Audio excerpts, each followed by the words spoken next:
Alors voici le jeu Murmure des anges, édité par Los Scarabeo, dans un packaging original puisque c'est une pyramide. Alors, on ouvre ça comme ça.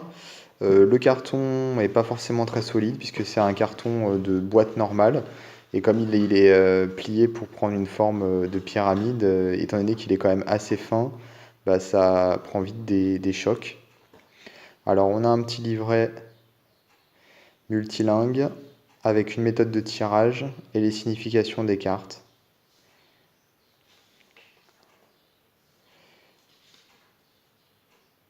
Alors, je vais prendre le jeu qui est là. Donc ça, c'est une carte vierge. Alors, les cartes, les voici. Donc, c'est juste un mot-clé, en français, paix, et enfin, le nom de la carte et un mot-clé. Horizon serein. Là, c'est joie, bonne nouvelle. Donc, toutes les cartes sont comme ça. Donc, c'est vraiment pas top parce que c'est pas du tout illustré. C'est toujours les mêmes dessins, la même couleur. Le dos des cartes, finalement, est presque plus joli. Enfin, elle, plus jolie d'ailleurs. Il reprend l'illustration de la boîte. Alors, par exemple, pour la carte numéro 1, on a donc paix, horizon serein. Et dans la signification, on a la bonne foi dans la pensée et dans l'action mènera à des réconciliations, à des bons accords, à la sérénité et à l'harmonie des âmes.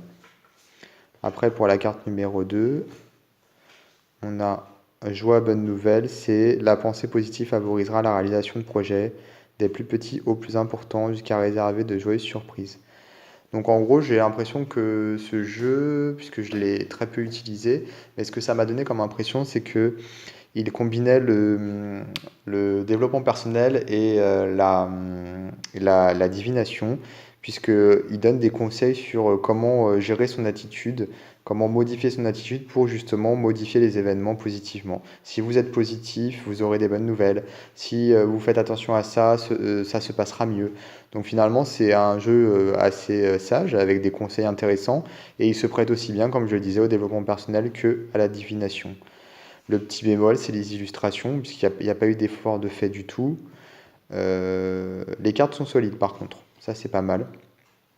C'est un jeu qui n'est plus édité, donc qui est devenu assez rare et difficile à trouver. Comme c'est un packaging un peu original, je pense qu'ils en ont édité très peu. J'ai également en ma possession l'Oracle des pyramides dans le même packaging. Donc le mien n'est pas encore ouvert, donc il est toujours scellé. Mais voilà, le format est le même, petite carte, petit livret. Par contre, c'est pas juste des petits messages comme celui-ci, c'est vraiment des illustrations.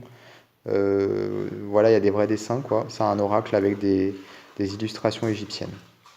Mais bon, après, voilà, c'est juste dommage que pour les anges, ils se soient contentés de mettre le nom de la carte et les mots-clés, une illustration, des couleurs, ça aurait été quand même plus sympa.